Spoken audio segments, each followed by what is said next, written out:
अच्छा, तो भाई इसके अंदर जो है वो एक यूनिवर्सिटी का स्टूडेंट है, उसके पास एक जहन में आइडिया है, आप उसको किस तरीके से इलेबरेट करेंगे उसकी पूरी एक जर्नी को? मैं पूछना चाह रहा हूँ कि स्टार्टअप की जो एक पूरी जर्नी है वो किस तरीके से अपने आइडिया को एग्जीक्यूट कर सकता है, उसके लिए क्या क्या प्रोसेस होंगे, किन किन मराइल से उसको गुजरना पड़ेगा। इस चीज़ के बारे में अगर आप थोड़ा सा गाइड करें तो हमारे तो स्टूडेंट्स को। एक एक चीज़ बड़ी इंपॉर्टेंट है जो हम दुनिया भर में देखते हैं। Right out of university startups ना वैसे ही बहुत कम होते हैं। हम्म। हाँ, वो ज़रूर कहते हैं कि जी मार्क जकरबर्ग ने अपनी डॉर्म में बैठा हुआ था और उसने ये किया और उस पर मूवी भी बन चुकी है। हम्म। उसका अपना आइडिया था, किसका था क्या, वो सारी एक स्टोरी है। हम्म। बट वो किस में था, किन जगहों पे थे? आईवी लीग्स में थे, किसी कोई हार्वर्ड में बैठा था, कोई बर्कली में था, कोई कहीं था। उनका एक्सपोजर अलग था।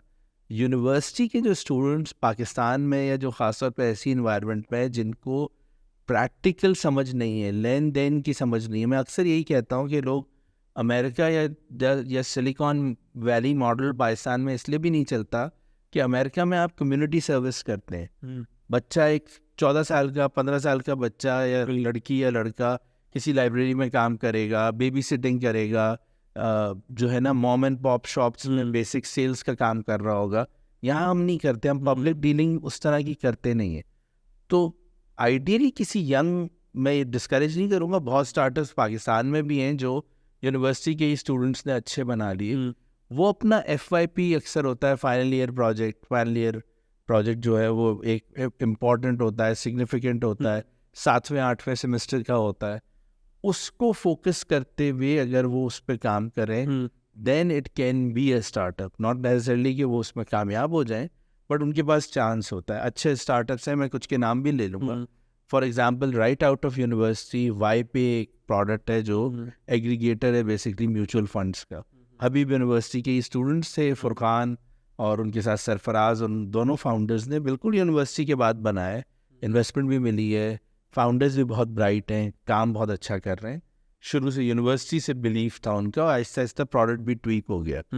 तो मैं ये ज़रूर कहूँगा कि एक यंग फाउंडर होना वर्सेस एक right out of university founder होने में फ़र्क है।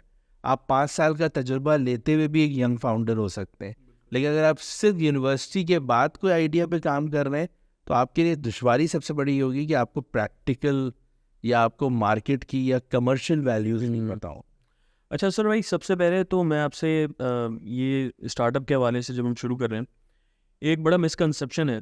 एक बंदा है, उसके पास पैसे हैं, उसने एक रेस्टोरेंट खोल लिया और उसको भी वो एट टाइम्स स्टार्टअप बोल रहे होते हैं। और एक स्टार्टअप है जो शायद ये है, आई माइट बी रॉन्ग, कि एक ऐसी सॉल्यूशन की तरफ लेके जाना है किसी प्रॉब्लम को कि जो कि इन्वायरमेंट के, मार्केट के अंदर या आपकी सोसाइटी के अंदर कोई बेटरमेंट लेकर आए। या फिर एक तीसरी डेफिनेशन है कि जो भी काम आईटी रिलेटेड होगा, चाहे वो सर्विसेज बेस्ड ही हो, वो भी स्टार्टअप है। तो आप स्टार्टअप वर्सेस बिजनेस को किस तरीके से इसको डिफरेंशिएट करेंगे? It is such a good question and at the same time such a difficult question to answer, क्योंकि अगर आप दुनिया भर में देखें ना, इंक्लूडिंग पाकिस्तान, तो ये वाली टर्म की ही डेफिनेशन पे ही लोगों का अभी भी एग्रीमेंट नहीं हो रही है। फॉर इंस्टेंस, इंडिया ने एक प्रोग्राम, स्टार्टअप इंडिया प्रोग्राम जब बनाया है, तो उन्होंने स्टार्टअप इंडिया प्रोग्राम में बाकायदा स्टार्टअप की नोटिफिकेशन डाली कि स्टार्टअप की डेफिनेशन क्या है। पाकिस्तान में अगर आप जाएं, SECP की वेबसाइट पर जाएं and you go into the startup session, बाकायदा एक स्टार्टअप का सेक्शन बना हुआ है, उधर भी उन्होंने स्टार्टअप की डेफिनेशन रखी हुई है। यूजुअली जो दुनिया में बात होती है वो ये होती है कि कोई प्रोडक्ट, सर्विस नहीं, कोई आप ऐसी टेक्नोलॉजी प्रोडक्ट बनाए जो हाईली स्केलेबल हो, जिसकी ग्रोथ बहुत तेज़ी से बढ़े और वो कोई प्रॉब्लम सॉल्व कर रही हो थ्रू एन इनोवेशन। यूजुअली ये होते हैं स्टार्टअप। अच्छा, थ्रू एन इनोवेशन या through an IT? Through an innovation, and then innovation can be on business process, innovation भी हो सकती है। ज़रूरी नहीं है कि वो कोई नई इजाद हो। वो ये ज़रूर हो सकती है कि बेसिक, जैसे एयरबीएनबी मॉडल था, वो बहुत सिंपल है। आपके पास नेटफ्लिक्स है, वो बहुत सिंपल है।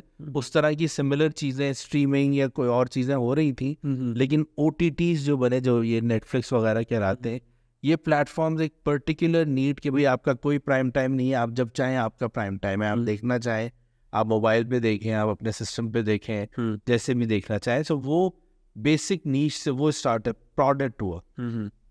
इसमें ये हुआ है कि डेफिनेशन, जब मैं डेफिनेशन का जिक्र कर रहा हूँ, तो डेफिनेशन इस तरह की हुई है कि बहुत सारे मुल्कों ने 10 साल में कोई भी नई कंपनी बनने जो टेक का काम कर रही हो वो स्टार्टअप कह रहे हैं।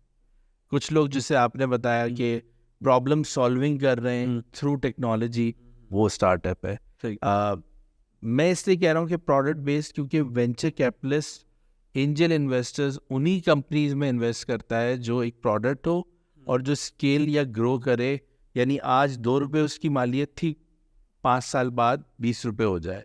आपकी जो सॉफ्टवेयर का बिजनेस जैसे हम कह रहे थे, या जो रूटीन का सर्विसेज बिजनेस होता है, वो भी ग्रो करता है, लेकिन वो 2 रुपये से 4 रुपये होता है। कोई इनोवेशन जो ऐसी हो जिसका एकदम मार्केट में इम्पैक्ट आ जाए, इसलिए मैं नेटफ्लिक्स का कह रहा हूँ, या गूगल है, अमेजोन है, उनका यही हुआ कि अगर 1 साल 2 साल 3 साल चौथे 5वें साल उनका एकदम जो जिसको कहते हैं ना हॉकी स्टिक ग्रोथ, की आपकी यूं टिक बन गया, एकदम आपकी हॉकी स्टिक की तरह आगे ऊपर गई। तो वो हॉकी स्टिक ग्रोथ तभी आती है जब आपकी कोई इनोवेशन हो या जो मार्केट ने पहले ना देखी हो। तो ये स्टार्टअप के लिए अक्सर इसीलिए उन कंपनीज को high growth scalable tech product, और टेक इसलिए टेक्नोलॉजी इसलिए कहते हैं क्योंकि टेक्नोलॉजी से आप पूरे के पूरे ना सिर्फ पाकिस्तान बल्कि दुनिया भर में कोई भी ग्लोबल प्रोडक्ट ज़्यादातर टेक्नोलॉजी का ही बना सकते हैं। ज़ाहिर है आप एक रेस्टोरेंट भी बना लेंगे तो उसकी ग्रोथ में आपको एक और नहीं, और उसको बनाने के लिए फिर वो ब्रिक एंड मोर्टर है तो आपको मुख्तलिफ जगह ब्रांचें खोलनी है, उसमें टाइम लगता है। लेकिन टेक्नोलॉजी प्रोडक्ट में टाइम नहीं लगेगा। उसका रीसेंट एग्जाम्पल जो आप सब फॉलो कर रहे होंगे अभी की इसी टाइम की बात है, वो थ्रेड्स का है। अभी फेसबुक ने कहा कि जी हमने ट्विटर का एक कॉम्पिटिटर खड़ा करना है और थ्रेड्स की मिलियंस डाउनलोड हो गई with in few days. That's the start. तो अजराइल मुझे बताएगा कि स्टार्टअप्स की कुछ बेसिक टर्म्स होते हैं जो हम लोग अक्सर सुन रहे होते हैं, इंक्यूबेशन की ख़ास तौर पे। पहले तो इंक्यूबेशन लफ्ज़ को आप थोड़ा डिफ़ाइन करें एक आम बंदे के लिए, एक ऐसा बंदा जिसको शायद इंक्यूबेशन पहली दफ़ा लफ्ज़ सुन रहा हो। उसके अंदर फिर कुछ डिफरेंट मराइल होते हैं, जैसे वीसी होते हैं, इनका क्या रोल होता है, इंक्यूबेशन इटसेल्फ क्या होती है, इसके बाद के प्रोसेसेस क्या होते हैं, और उसकी कुछ जो छोटे छोटे टर्म्स हैं जो शायद किसी को ना पता हो, सीडिंग क्या होती है, फंडिंग क्या होती है। तो इसके बारे में अगर थोड़ा सा हाईलाइट करें ताकि उन लोगों के लिए जिनको पता नहीं है तो थोड़ा। हमारी फैमिली क्योंकि मेडिसिन में है तो वो वाली डेफिनेशन मैंने अपने साथ पकड़ ली है। मैं हर एक को वो वाली डेफिनेशन जल्दी में बताता हूँ और वो आम लोगों को समझ भी आती है। जिनके यहाँ भी कोई बच्चा पैदा होता है तो वो अक्सर हर बच्चे को तो नहीं, लेकिन जो थोड़ा सा वीक होता है उसको इंक्यूबेटर में रख लेते हैं अस्पताल में। बिल्कुल। अस्पताल का इंक्यूबेटर सबने देखा हुआ है, ऑलमोस्ट हर एक ने, जिसकी भी कोई नई वहाँ जहाँ बर्थ हुई हो।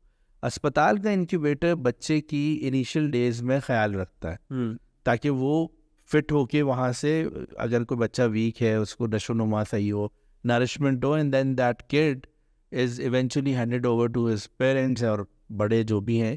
क्यों शुरू में भाई 5 दिन इंक्यूबेटर में रखा, 10 दिन रखा, इस तरह इंक्यूबेशन हो। बिजनेस इंक्यूबेशन या टेक्नोलॉजी इंक्यूबेशन एग्जैक्टली ऐसी है। एनी आइडिया और एनी बिजनेस और एनी स्टार्टअप जो अपने इनिशियल स्टेज में है, और उसको क्या करना है, उसको एक ऑफिस चाहिए, उसको एक मेंटरशिप चाहिए कि मैं ई-कॉमर्स में काम कर रहा हूँ, मुझे ई-कॉमर्स की सक्सेस स्टोरीज या फेलियर से मुलाकात करनी है। मैं एक टेक्नोलॉजी का ज़िंदगी भर वो रहा, स्टूडेंट रहा, प्रैक्टिशनर रहा, लेकिन मुझे बिजनेस का नहीं पता, तो मुझे ट्रेनिंग चाहिए। इसी तरह मुझे जगह के साथ साथ, ट्रेनिंग के साथ साथ, मेंटरिंग के साथ साथ नेशनल एंड इंटरनेशनल एक्सपोजर चाहिए, तो वो भी मैं इंक्यूबेटर के साथ करूँगा। बेसिकली मुझे एक इकोसिस्टम ऑफ डिफरेंट एंटरप्रेन्योर्स चाहिए, वो भी मुझे इंक्यूबेटर में मिलेंगे। तो उस इनिशियल जो स्टेपिंग स्टोन, जो उसको एक पहला जो रास्ता दिखाना है, उसकी हेल्प करनी है, आइडिया सब उसका होगा, काम वो खुद करेगा सारा, उसको जो शुरू में इनिशियली इनेबल करेंगे ना। और बहुत सारे इंक्यूबेटर्स इंक्लूडिंग आर्स, वो इवन कंपनी रजिस्ट्रेशन में मदद करते हैं, बेसिक अकाउंटिंग में मदद करते हैं।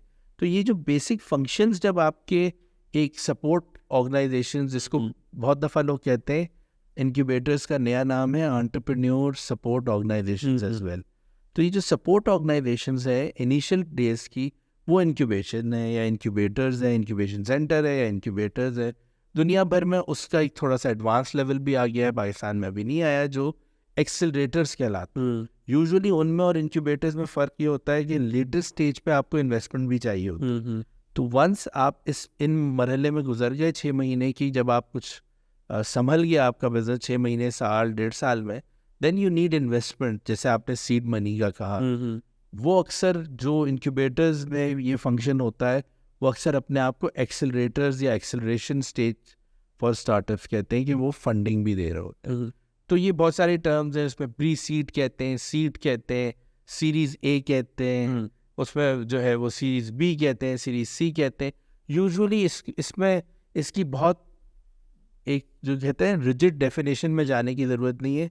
यूजुअली ये स्टेजेस ऑफ अ स्टार्टअप होते हैं कि यार आप शुरू में हुए तो आपने सीड मनी इन्वेस्ट कर दी, फिर आपके थोड़ा सा जब और ग्रोथ आई तो आप सीरीज ए में आ गए, फिर और ग्रोथ आई तो सीरीज बी में आ गए। तो ये स्टेप्स टू ग्रोथ है, स्टेप टुवर्ड्स ग्रोथ है। और इवेंचुअली दुनिया भर में आपने बहुत सुना होगा, ये टर्म होता है, पाकिस्तान में बहुत ही कम हो रहा है इवन मेन स्ट्रीम कंपनीज के लिए, IPO, इनिशियल पब्लिक ऑफर, कि जब ये सीरीज जब उनकी इन्वेस्टमेंट सीरीज बढ़ गई तो कंपनी ने मार्केट से या स्टॉक मार्केट से पैसे उठाए लोगों के, तो वो IPO कहलाए। अच्छा सर भाई, वैल्यूएशन जो होती है स्टार्टअप की, वो किस तरीके से जज की जाती है? उसमें क्या उसके प्रोसेस होते हैं, थॉट प्रोसेस का क्या होता है? ये then again it's a difficult question. Why? Because एक तो there is no one method for valuation. फिर वैल्यूएशन के मुख्तलिफ मेथड्स के अलावा वैल्यूएशन जो है ना, स्पेशली वो बहुत सारे लोग ये कहते हैं कि वो साइंस भी और आर्ट भी है, इस सेंस में कि कभी भी कोई सेटिस्फाई नहीं होता। एक स्टार्टअप है, उसको अपनी वैल्यूएशन बहुत ज़्यादा बढ़ा के बता रहा होता है, एक जो खास तौर पे इन्वेस्टर है वो आपकी कम करके वैल्यूएशन बता रहा होता है। यूजुअली वैल्यूएशन मॉडल्स डिफरेंट होते हैं, लेकिन it has to do with the company's growth. अब एक कंपनी उसने अभी 0 रेवेन्यू कमाया हुआ है, वो अपनी फोरकास्टेड रेवेन्यूज़ की बेस पे अपना सारा फोकस करेगा कि भाई मेरी इतनी फोरकास्ट है, मुझे जो है ना वो मैं अगले साल में 1 करोड़ कमाऊंगा, 2 करोड़ कमाऊंगा। उन रेवेन्यूज़ को देखते हुए वो वैल्यूएशन होती है उसके डिफरेंट मॉडल्स में। तो वैल्यूएशन में यूजुअली रेवेन्यूज़ को आप कंसिडर करते हैं एंड देन एक इंडस्ट्री का बेसिक मल्टीपल बना लेते हैं। कुछ इंडस्ट्रीज जो बहुत हाई ग्रोथ होती हैं उनको 5 टाइम, आपने सुना होगा 10x कर दिया, 8x कर दिया, वो मल्टीप्लाई बाय 8, बिल्कुल, multiply by 6, multiply by 5। Usually ये होता है कुछ कंपनीज की कि भाई इसका इंडस्ट्री वर्टिकल 3 है, तो आप ये कहेंगे कि भाई मेरा साल का रेवेन्यू 1 करोड़ है और मैंने मल्टीप्लाई बाय 3 कर दिया तो 3 करोड़ हो गया।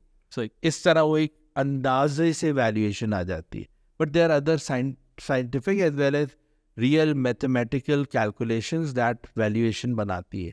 उसमें ज़ाहिर है फाउंडर की अपनी एक्सपीरियंस, प्रोडक्ट की इंडस्ट्री की ग्रोथ, टीम कैसे बना दी है, किस जोग्राफी में काम कर रहे हैं, पाकिस्तान के अलग डायनामिक्स है, दुबई की अलग डायनामिक्स है, and so on. So valuation important इसलिए होती है कि वो कंपनी की मालियत बताती है कि भाई मैं 1 करोड़ की कंपनी हूँ, मैं 20% अपना स्टेक जो है वो उस पर इन्वेस्टमेंट मांग रही हूँ, तो 1 करोड़ का 20% 20 लाख रुपए, और वो फिर इन्वेस्टर उस हिसाब से फिर उसको वैल्यू करके देता है। ठीक।